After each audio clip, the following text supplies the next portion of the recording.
Nos vídeos anteriores, você começou a perceber o ciclo invisível que te prende. Depois, você entendeu que perceber não significa conseguir sair, abandonar esse ciclo. E agora, nós chegamos num ponto mais profundo, porque existe algo que muitas mulheres só descobrem tarde demais. Você não perdeu apenas a sua paz, você não perdeu apenas a sua autoestima, você foi perdendo a si mesma nesse turbilhão de emoções, nesse turbilhão de coisas acontecendo ao mesmo tempo, você acabou esquecendo quem você é, de uma forma silenciosa, de uma forma lenta e dolorosa. E sabe o que é o mais assustador? É que muitas mulheres continuam funcionando normalmente. Elas estão com crise de ansiedade, estão com depressão ou sintomas depressivos, iniciando uma depressão, estão com crises de pânico e mesmo assim continuam funcionando. Vão para o trabalho, sorriem, cuidam dos filhos, postam fotos lindas no Instagram, para mostrar para a sociedade que elas realmente estão bem, que realmente ninguém precisa se preocupar com elas, que elas de fato estão no controle, quando na realidade elas simplesmente nem sabem mais quem elas são. Ninguém vai acordar um dia e pensar: hoje eu vou abandonar a minha identidade, vou abandonar quem eu sou. Isso acontece em pequenas concessões emocionais. E o momento em que você percebe isso nitidamente é quando você acaba cedendo para evitar algum conflito. Vai deixando de falar o que te incomoda, vai deixando passar aquilo que te irrita, vai deixando, simplesmente deixando, não discorda, até que chega um momento em que você não sabe nem mais do que você gosta, nem o que sente, nem o que quer de verdade, de fato. Você entrou no relacionamento sendo uma pessoa e agora está ali, fazendo de tudo para que não ocorram brigas, para que não ocorram gritos, para que as coisas aconteçam da forma que você acha que deve acontecer para evitar esses conflitos.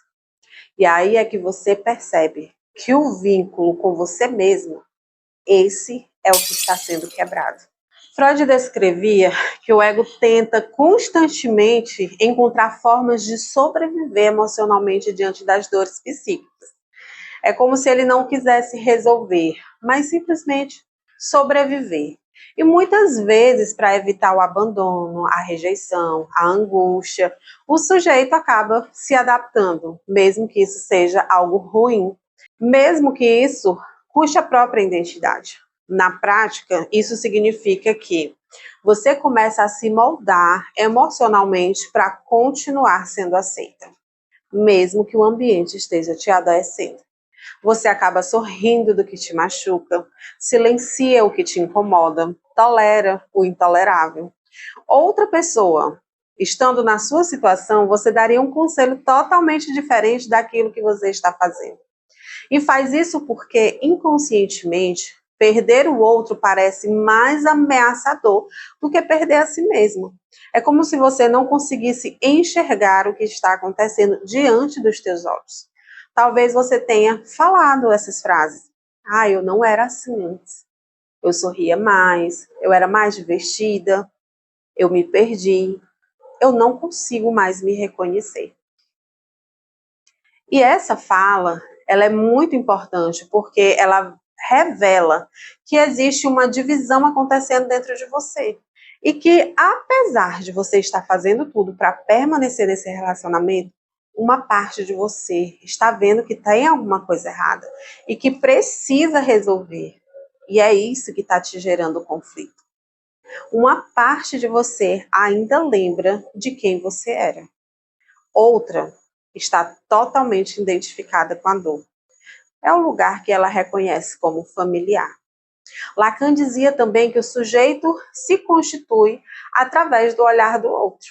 Que isso significa que a forma como você é vista interfere profundamente em como você passa a se perceber. Sabe aquela pessoa que se preocupa muito com a opinião do que os outros irão pensar? Então, para você, é mais importante o que os outros irão falar, o que os outros irão pensar, do que realmente, de fato, você importa para você mesmo. A sua imagem interna começa então a fragmentar-se.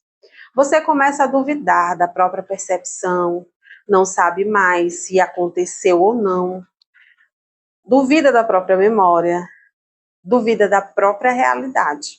Você acha que realmente não tinha por que discutir, realmente está sendo dramática demais, está brigando sem motivos.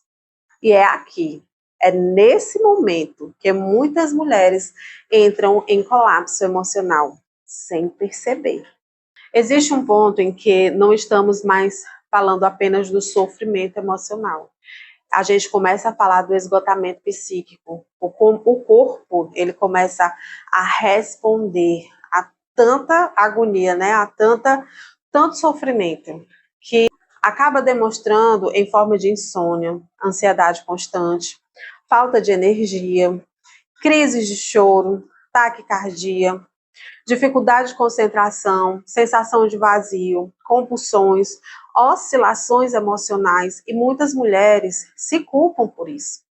Acha que isso é fraqueza, mas não é. De fato, não é. É o seu corpo reagindo à quantidade de estímulos que vai deixando, puxando ela realmente para baixo, adoecendo psicologicamente, adoecendo emocionalmente. Então, nessa situação, o sistema emocional, submetido por muito tempo à tensão, medo, instabilidade, sofrimento, ele entra em sobrecarga. E em alguns casos, o suporte terapêutico sozinho, ele não vai ser suficiente naquele momento. É quando você chega com aquela crise de ansiedade, onde você perde o ar, né? Tem a sensação de sufocamento, o coração dispara, sua muito, sem motivo aparente. Entra num ataque de pânico. E só a terapia, você tem que entender que só a terapia ela não vai fazer, não vai operar um milagre. Ela vai te ajudar a reconhecer e enfrentar padrões. Mas, e eu quero falar disso com muita responsabilidade agora com vocês, porque existe muito preconceito quando o assunto é medicação psiquiátrica. Né, que algumas pessoas acreditam que buscar ajuda em medicamentos significa um fracasso. Tem gente que nem quer fazer a terapia porque acha que é coisa de gente que já não está bem das ideias, mas não está bem emocionalmente.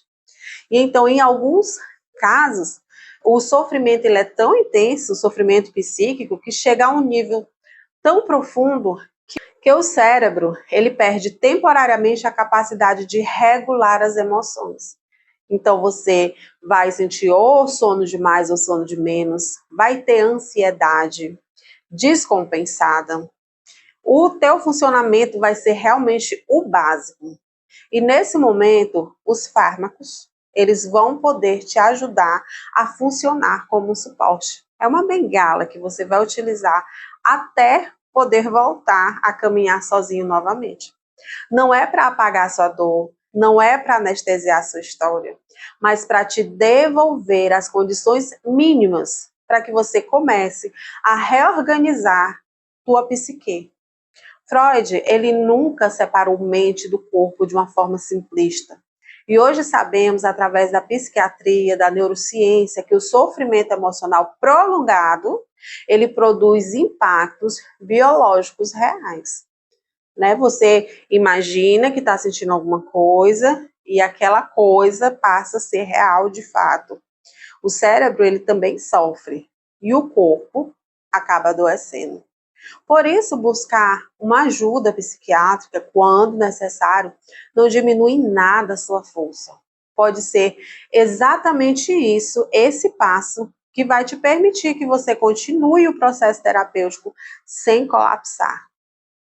E aqui existe algo fundamental. O medicamento, ele pode estabilizar sintomas, mas ele não resolve sozinho, tá? O conflito inconsciente, ele não reconstrói, você vai tomar o comprimido, aí vou ter minha identidade reconstruída novamente. Claro que não.